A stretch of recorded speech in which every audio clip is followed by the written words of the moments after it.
Para cerrar, tendremos un conversatorio y prelanzamiento del libro Coca, Cocaína y Violencia. Los invitamos a escanear el código QR para ver un adelanto de un capítulo de este libro. En este panel nos acompañan el doctor Santiago Montenegro, presidente de Asofondos. El doctor Santiago se ha desempeñado como economista del Banco Mundial, asesor del gobierno para asuntos cafeteros, exdecano de la Facultad de Economía de la Universidad de los Andes y presidente de la Asociación Nacional de Instituciones Financieras, ANIF. La doctora Mónica López participó en investigaciones del CECED sobre prevención de consumo de drogas y actualmente trabaja en la Comisión de la Verdad en analítica de datos sobre el conflicto armado colombiano. La doctora Margarita Gáfaro, gerente de la sucursal de Bucaramanga del Banco de la República. Este panel será moderado por el doctor Hernando Zuleta, profesor asociado de la Facultad de Economía de la Universidad de los Andes.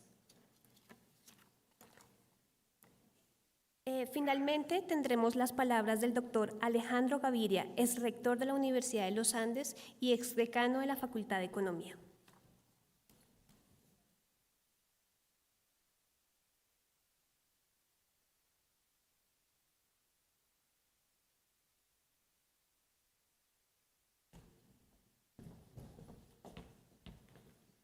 Bueno, muchas gracias. Tengo que decir que más que un conversatorio, va a ser como unas pequeñas cápsulas de algunos de los capítulos del libro.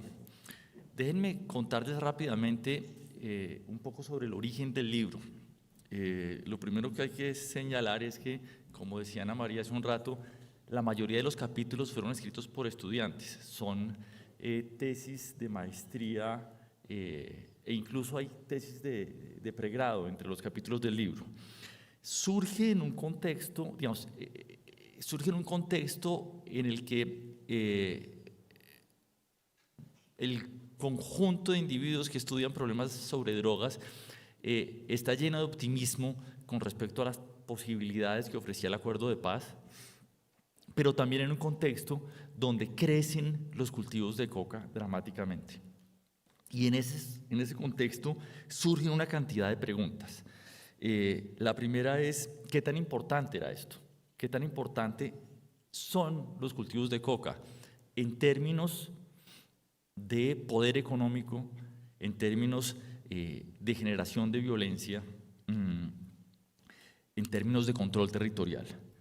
Y la mayoría de los capítulos del libro abordan de una u otra forma estas preguntas. ¿Cómo medir el éxito o fracaso de una política de drogas?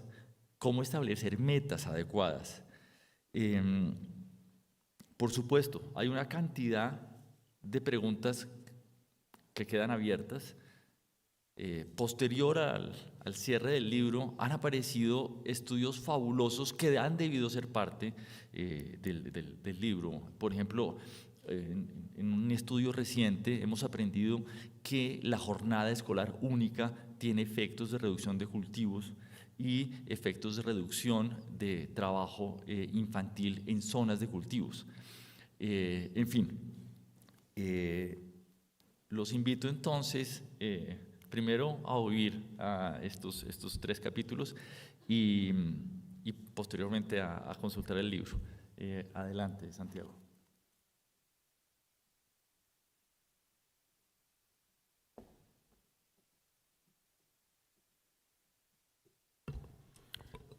Bueno, muchas gracias. Quiero comenzar agradeciendo a Nano esta invitación para participar en el libro, a María Alejandra Vélez, felicitar al CECED en su aniversario, agradecer a quienes comentaron el capítulo del libro y antes de continuar, quiero contarle a Juanita Durán que yo no soy bogotano, yo soy de Pasto, ¿no? Entonces ahí equilibramos un poco el origen regional de los participantes. Esto Eh, ¿Cuál fue la motivación de este trabajo? Comenzamos en Asofondos estudiando el ahorro nacional y queríamos ver cuál era el origen institucional del ahorro entre las empresas, los hogares, el Estado, etcétera. Y comenzamos a ver que había unas discrepancias muy grandes entre las cifras del Banco de la República de balanza de pagos y las cifras del DANE, unas discrepancias muy grandes en términos de lo que sería el balance de la cuenta corriente, la balanza de pagos, el ahorro, la inversión, etcétera. Entonces un poco dijimos, bueno, ¿por qué esas diferencias tan grandes? Y esa fue la motivación principal que nos llevó a esto, porque dijimos, aquí tiene que haber un problema de economía informal, ilegal, que está en alguna forma distorsionando las cifras oficiales que se presentan.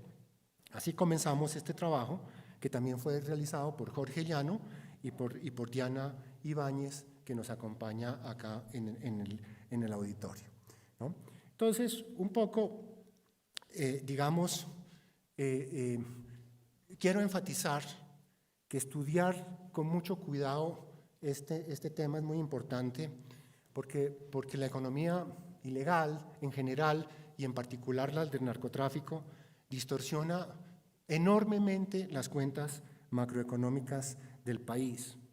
Induce movimientos muy indeseados en los recursos productivos, ¿no? Un poco parecido también pues, a lo que dice toda la literatura de la enfermedad holandesa, ¿no? En muchas partes del país no se conseguían trabajadores para las cosechas cafeteras porque esos trabajadores estaban en el Putumayo, estaban en otras partes recolectando pues, hoja de coca.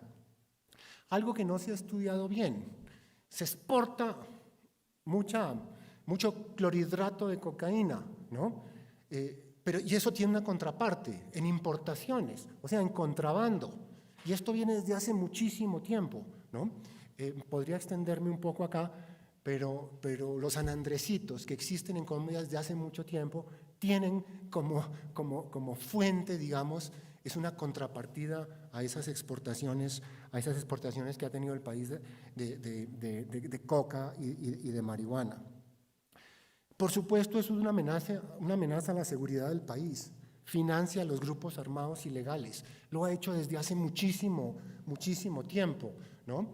En sus memorias, Jacobo Arenas contaba que a finales de la década de los 60 las FARC llegaban apenas a 600 militantes en todo el país, ¿no? Cuando las FARC descubren Tranquilandia y ven los recursos inmensos que hay, se expanden exponencialmente en la década de los 80 y al final de la década de los 80 ya eran más de 15.000 miembros, pues para no hablar de los carteles de la droga, de los paramilitares, etcétera.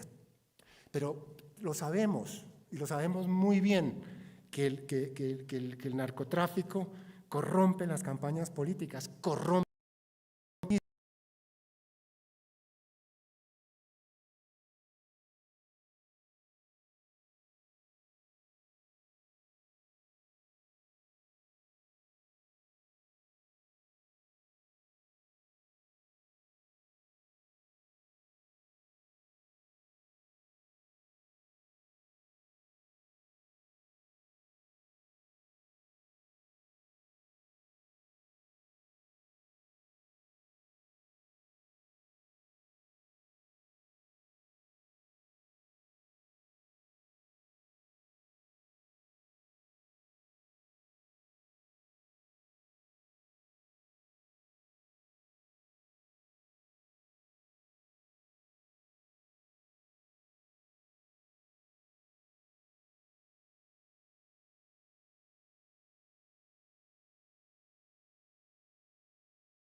un y del Ministerio de Defensa. Y se desarrollaron pues las fases que hay que analizar. La producción de hoja fresca de coca, lo que llamamos la fase agrícola correspondiente a la siembra, sostenimiento y recolección de la hoja fresca. La producción de la base de coca, de la base de coca en la fase agrícola industrial, ¿no? Cómo se transforma la hoja de coca a esa base de la cocaína. Realmente aquí hay un paso intermedio que nosotros lo agregamos, que es la pasta de la base de coca. Estrictamente hablando es la hoja de coca, la pasta de la base de coca, la base de coca y luego la producción de clorhidrato de cocaína. Entonces estimamos las producciones brutas en estas tres fases y luego pues se le resta el consumo intermedio de las diferentes fases. Paso siguiente, se llega así entonces al cálculo del valor agregado. No me voy a detener en los detalles. Calculamos dos escenarios. Escenario 1, suponiendo que de la pasta de la base de coca a la base de coca pasa el 100%, y un escenario en que se supone, por recomendación de comentarios que nos hicieron, que un 20% aproximadamente se ha estimado que se va, de esa pasta de base de coca se va al consumo. Bueno, entonces uno calcula en esa forma el valor agregado, y el paso siguiente es ver, bueno, esto qué tan importante ha sido como porcentaje del producto interno bruto. Aquí les presento entonces rápidamente unas cifras, si es que esto me pasa, en términos de hectáreas cultivadas y cosechadas, producción disponible de hoja de coca y base de cocaína para comenzar. No voy a entrar en los detalles de las cifras, pero sí empezar un poquito a hablar de las grandes tendencias. Nosotros vemos que tanto en hectáreas cultivadas, con la producción disponible de hoja de coca y base de cocaína, hablando ya en toneladas, hubo un descenso pronunciado desde comienzos de la década pasada, aunque aquí el periodo que consideramos es solo a partir del 2005, ¿no? Por las cifras, la coherencia de las cifras que obtuvimos, hay una caída muy grande hasta el 2013 y luego esto se dispara, ¿no? Y un poco en la discusión que tengamos, a mí me gustaría escuchar de ustedes, los expertos, qué hay detrás de este cambio tan dramático en la tendencia. ¿Por qué se disparó a partir del 2013? Se dispararon estas cifras. Lo mismo ocurre con la protección potencial ajustada y disponible de clorhidrato de cocaína, ya tipo exportación. Esta es la cifra que obtenemos. Aquí estamos de la producción en finca, digamos, por decir así, hasta la frontera. Hay que descontar unas cosas, no voy a entrar en esos detalles, ¿no? Hay incautaciones. Se estima que en promedio se ha incautado un 30%, entonces, de esa producción bruta. Hay que descontar un monto significativo en términos de pureza, y entonces llegamos casi a una cifra que en el 2013 fue inferior a unas 300 toneladas, llegamos en el 2018 a unas 983 toneladas de producción de clorhidrato de cocaína después de haber hecho esas reducciones. Siguiente paso, después de la producción, es pasar esto a valores, ¿no? Como muestran estas gráficas, ¿no? Donde vemos otra vez la tendencia que dijimos, una caída muy pronunciada hasta el 2013 y luego un crecimiento significativo después de ese año. Le restamos el consumo intermedio y llegamos al valor agregado, ¿no? Y entonces estamos hablando, aquí tenemos en esta cifra el valor total de la producción, ¿no? 8 billones de pesos en el 2018, un consumo intermedio de unos 5 billones y llegamos al valor agregado de 2.8 8 billones de pesos hacia el 2018, una cifra que era inferior a 700 mil millones en el 2013. El impacto en el Producto Interno Bruto. Esto es algo muy interesante, importante y delicado, por así decirlo, ¿no? Porque tenemos que tener en cuenta, ¿me estoy pasando mucho tiempo? ¿Ah? ¿Cuánto? ¿Uno nomás? Virgen Santísima. Bueno,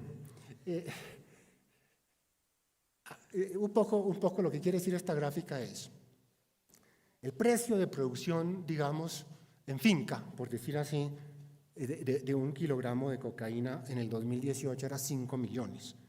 Esto llevado a la frontera de exportación, una frontera pues un poco ficticia, son casi 13 millones. Si esto lo ponemos al precio al por mayor en los Estados Unidos, son 90 millones de pesos, ¿no? Entonces un poco hay que estimar, y esto por supuesto no es un ejercicio fácil, de esos 12.7 o 13 millones de pesos, ¿cuánto hay que agregarle de ese diferencial entre estos 13 y esos 90 millones de pesos? En la época de Pablo Escobar, los traficantes colombianos controlaban una buena parte de esa cadena de distribución desde la frontera hasta el mercado al por mayor en los Estados Unidos. Eso se ha reducido. Entonces hicimos una encuesta entre diferentes expertos que saben de esto y dijeron, mire, eso es solo un 10% de ese diferencial. Y con eso llegamos a la cifra en la cual estimamos el Producto Interno Bruto de la coca de 1.88% hacia el 2018. O sea, subió de niveles del 0.37 a 1.88%, o sea, se multiplicó más de 3, casi 4 veces en ese periodo.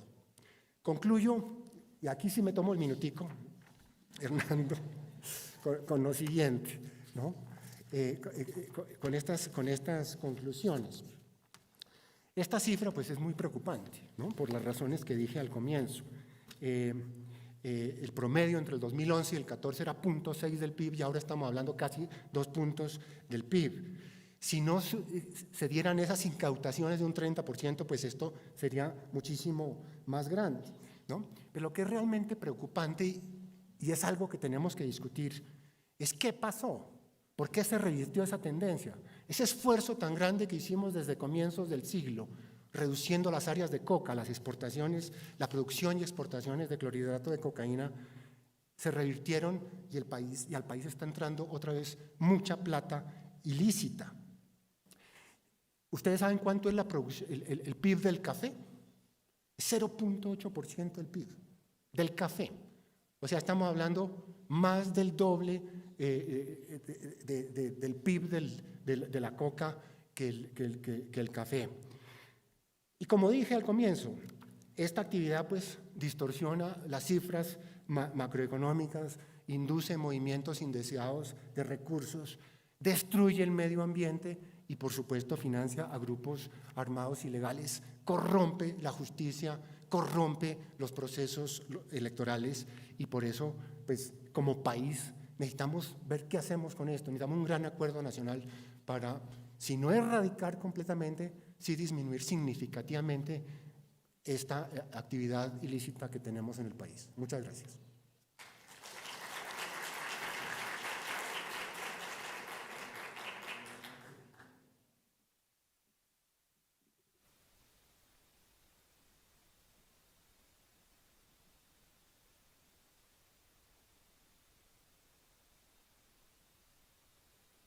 Bueno, buenos días a todas y todos.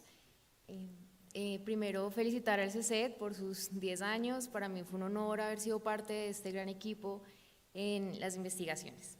Bueno, esta investigación se enmarca en mi trabajo de tesis con 2 de mis compañeros, Carlos Guarini y Óscar Medina.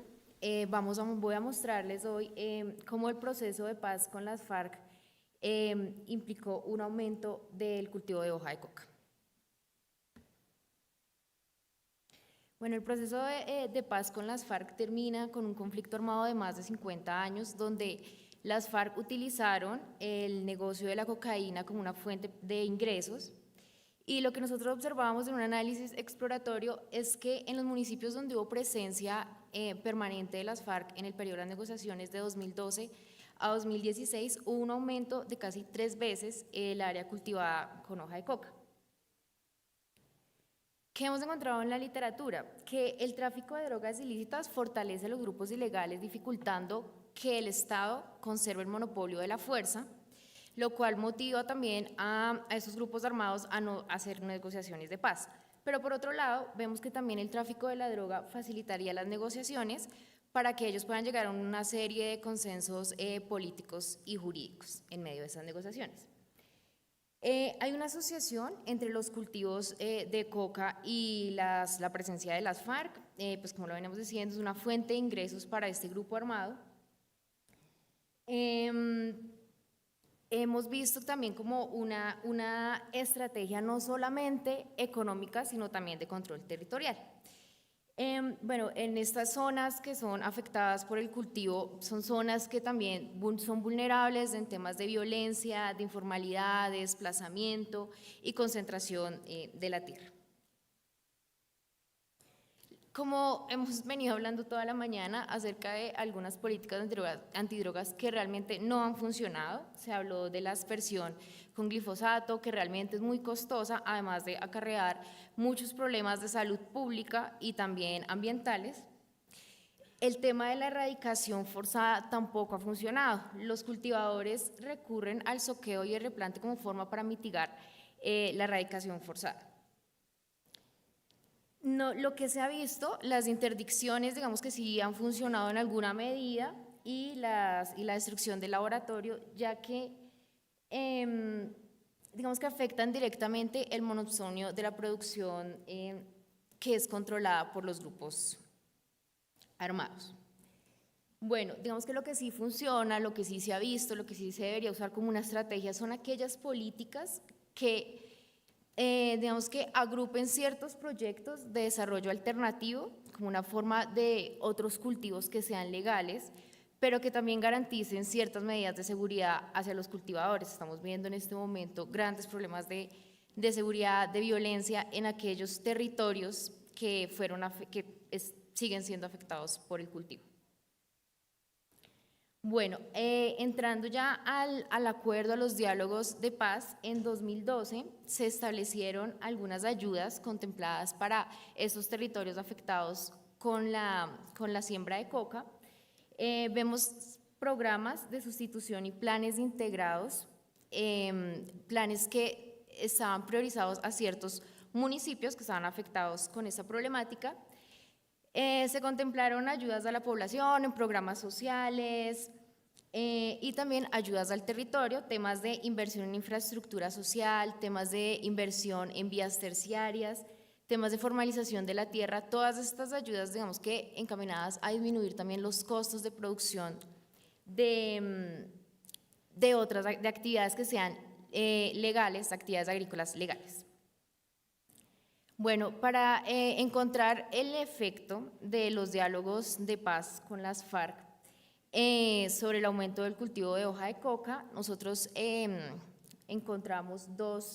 identificamos dos grupos, un grupo tratamiento y un grupo control. El grupo tratamiento serían aquellos municipios afectados con hoja de coca en 2012, que es cuando empiezan los diálogos formalmente, y que tienen presencia de las FARC de 2012 a 2016. Aquellos grupos control serían municipios que tienen afectación de cultivos de hoja de coca en 2012, pero que no tienen presencia de las FARC. Vemos que en 2012, digamos que las áreas cultivadas más o menos desde 56% en municipios que tienen presencia de las FARC y el restante en municipios que no tienen presencia. Pero para el 2016 vemos que eso se incrementa bastante, teniendo una mayor proporción de cultivos de hoja de coca en municipios donde tienen presencia las FARC.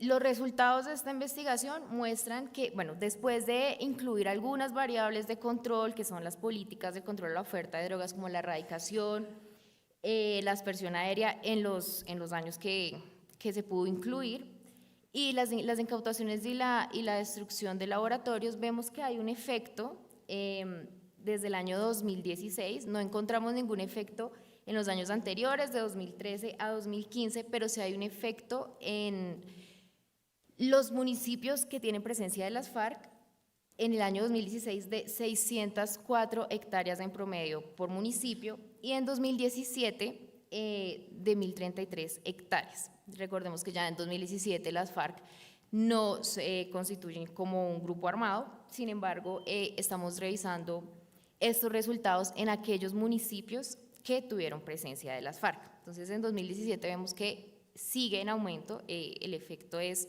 aún mayor que en 2016. ¿Qué concluimos con esto? Que si nosotros miramos el aumento de 2012 a 2016 de más o menos 98.000 hectáreas, vemos que el 30% del aumento de estas hectáreas se deben a los procesos de paz, al proceso de paz con las FARC, que prometía unas ayudas en estos territorios, ayudas de tipo social, también de tipo agrícola, para la sustitución del cultivo. Recordemos que son algunos programas que se pensaban para esos territorios que están priorizados. Entonces, estamos hablando de un impacto del 30%, de este incremento, lo cual nos deja también otros factores que están por fuera. Estos factores que podrían estar relacionados con la sustitución de labores, con la minería ilegal del oro. También estamos hablando de la presencia de otros grupos armados en estos territorios por la disputa del negocio de la cocaína. Y bueno, para terminar también quería dejar como una reflexión acerca de qué políticas podrían ayudar a la disminución de estos cultivos. Vemos que no es solo una estrategia de políticas de control de la oferta, de erradicación, de aspersión, sino tienen que ser algunas políticas que combinen unas estrategias sociales y también de inversión en infraestructura y vías de acceso que lleguen a estos territorios y disminuyan los costos de producción de muchos de los cultivadores que necesitan una fuente diferente que no sean los cultivos de coca. También garantizando ciertas medidas de seguridad, como lo hemos hablado, se hablaba al principio el día de hoy. Entonces, bueno, eso es todo. Muchas gracias.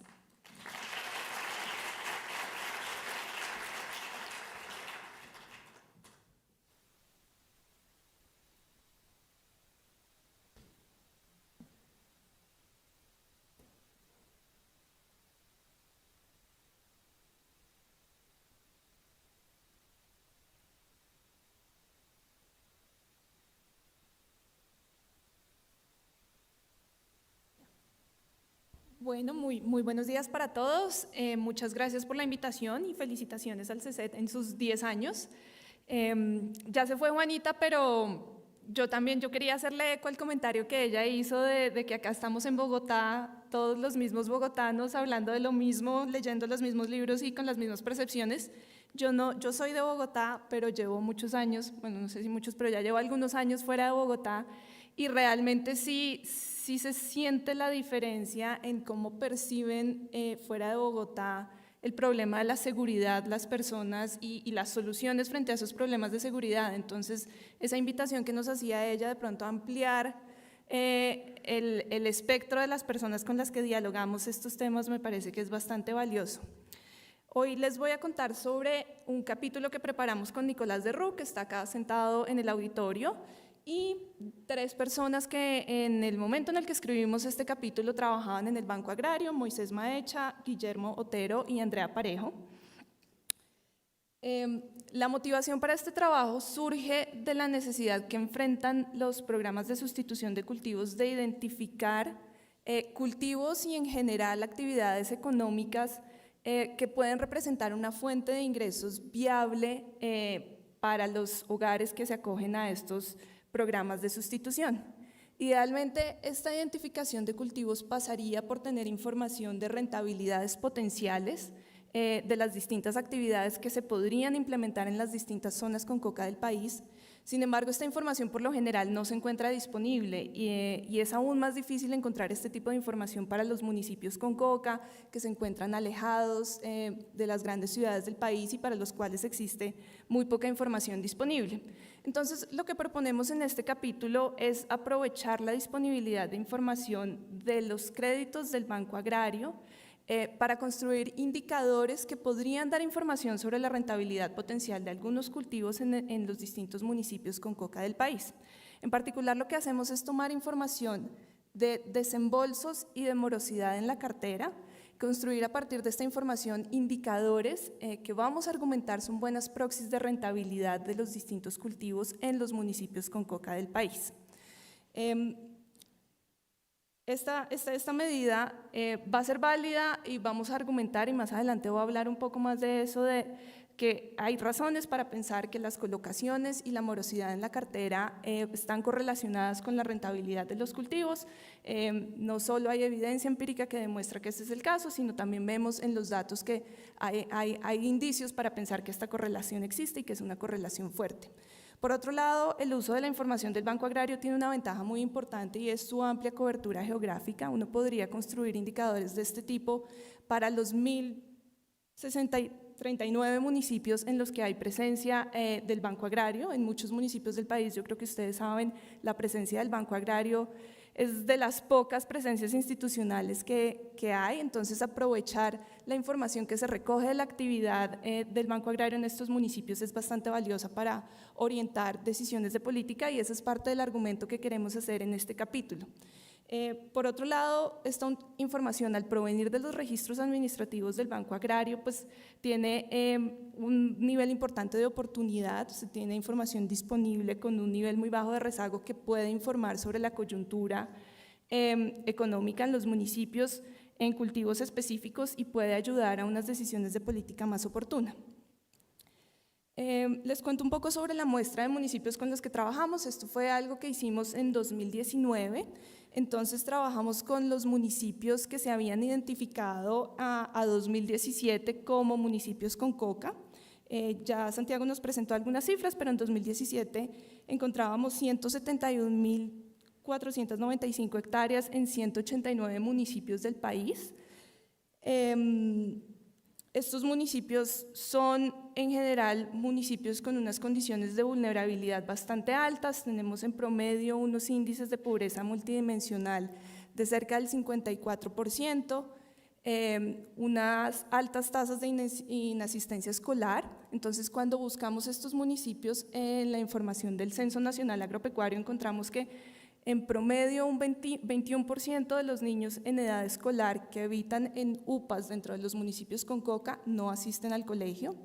Y por otro lado, un factor que es fundamental para el diseño de políticas de sustitución es tener en cuenta que para 2017, y estos números seguramente siguen siendo similares, un 31% del área con coca en el país se encontraba en zonas con algún tipo de protección, ya sea por ser reservas naturales, resguardos indígenas, territorios colectivos.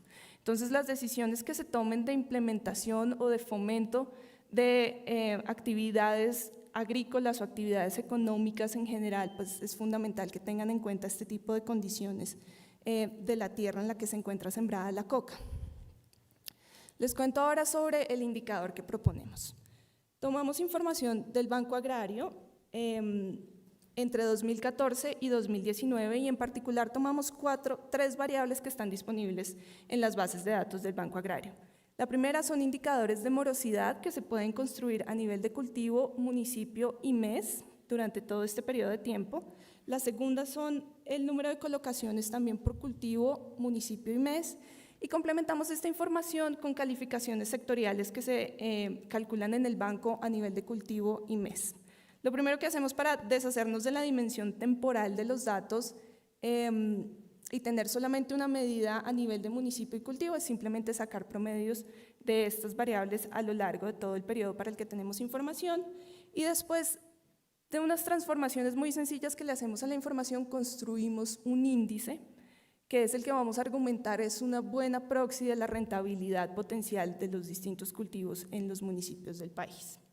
Entonces, ¿por qué hay razones para pensar que tanto la morosidad como los desembolsos son una buena medida de la rentabilidad de los cultivos?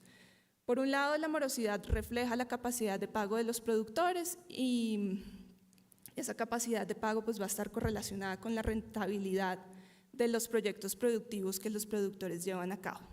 Por otro lado, los productores tienen en cuenta la rentabilidad esperada de sus cultivos para estructurar sus proyectos y para solicitar crédito. Y asimismo, los funcionarios y los analistas de crédito del Banco Agrario tienen en cuenta esta rentabilidad esperada a la hora de otorgar los créditos. Entonces, por eso argumentamos que una combinación entre morosidad y el número de colocaciones en cultivos específicos, en municipios específicos, pueden dar información relevante sobre la rentabilidad potencial de los cultivos, al menos los cultivos que existen actualmente en los municipios, y ahorita discutimos un poco más sobre esto. Por último, nosotros tomamos esta información, construimos con otras fuentes de información medidas de rendimientos por hectárea, por cultivo y municipio, y vemos que existe una correlación positiva bastante fuerte entre estas medidas de crédito que provienen del Banco Agrario y estos indicadores de rendimientos por hectárea que construimos para todos los municipios. Entonces, con esto vamos a argumentar que sí puede ser una buena proxy, nuestro indicador sí puede ser una buena proxy de la rentabilidad de los cultivos. Entonces, lo que hacemos es calcular este índice para todos los municipios del país y para todos los cultivos para los que el Banco Agrario da crédito en estos municipios. Después tomamos los municipios con coca y construimos un ranking de cultivos a partir del valor de este índice. Y este ranking lo que nos va a dar información es sobre los cultivos que tienen unos créditos con un mejor desempeño en los municipios con coca del país. Y vamos a argumentar, este ranking puede ser informativo a la hora de tomar decisiones de políticas de sustitución. Primero les muestro esta tabla que es simplemente un abrebocas para invitarlos a consultar el capítulo. En el capítulo hay páginas y páginas de tablas donde están todos los municipios del país con la lista de cultivos que entran a competir en cada municipio y de esos cultivos, cuál es el cultivo que saca el primer puesto y el segundo puesto en nuestro ranking de rentabilidad.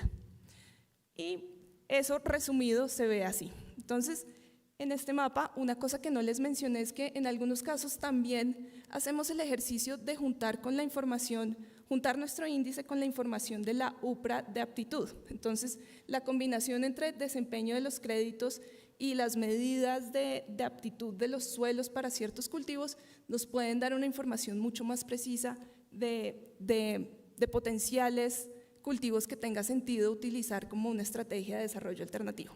Entonces, algo en resumen que encontramos, en el caso de los cultivos permanentes, seguramente no alcanzan a ver la leyenda de este mapa, pero lo verde representa cacao y lo morado es plátano.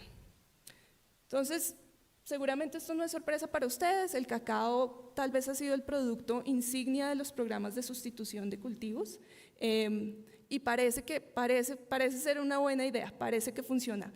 Algo muy interesante es cuando nos concentramos en cultivos transitorios, vemos que los principales cultivos que podrían funcionar en estos municipios con coca son arroz, que es el verde, y maíz, que es el naranja. Esto en esta coyuntura de precios de los alimentos creo que es un insumo para la toma de decisiones de política bastante poderoso. No esperábamos encontrar que estos cultivos tuvieran esta posible rentabilidad en estos municipios y bueno, pues eso resume un poco el ejercicio que hicimos. Como les digo, en el documento pues está el detalle de todos los cultivos que tenemos en cuenta y de los primeros y los segundos puestos dentro del ranking. Y eso es todo. Tal vez me gustaría cerrar con algunas consideraciones finales. Lo primero es que si bien esta información es bastante valiosa y se puede aplicar no solo en el contexto de de la sustitución de cultivos, sino en cualquier otra política que busque la focalización en actividades y en cultivos específicos. Es importante tener en cuenta que el ejercicio tiene bastantes limitantes, y estos limitantes se derivan del hecho de que se construye con la información que se observa de los créditos vigentes del Banco Agrario, es decir, depende de qué cultivos se están sembrando actualmente en los municipios con coca y de qué personas están adquiriendo créditos en esos cultivos. Entonces, cuando pensamos en generalizar esto, pues vamos a enfrentar limitaciones que dependen de qué tan diferentes son las personas, por ejemplo, las personas que acceden a crédito con las que no y actualmente siembran coca, o qué pasaría si introdujéramos cultivos distintos, o si pensáramos en una política más generalizada de promoción de estos cultivos. Seguramente habrá efectos de equilibrio general que afecte la rentabilidad de los cultivos y que es importante tener en cuenta. Entonces, esto simplemente es una invitación a tener en cuenta que la información del Banco Agrario puede ser muy valiosa para el diseño de políticas, sobre todo en municipios donde no hay mucha más información, pero por supuesto es importante interpretar sus resultados con cautela. Muchas gracias.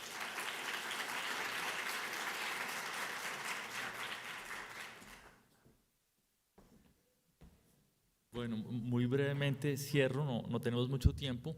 Solo para contarles, esta fue una selección, bueno, arbitraria como todas las selecciones de capítulos, pero digamos la línea, el hilo conductor es: hay un problema, hay una causa y hay una posible solución. En realidad, ninguno de estos capítulos habla de violencia, y hay varios capítulos del libro donde se habla de violencia. Digamos, razones por las cuales hay asesinatos de líderes, efectos no deseados de políticas que en la lucha contra las drogas son efectivas, pero tienen esa consecuencia no deseada de incrementar la violencia.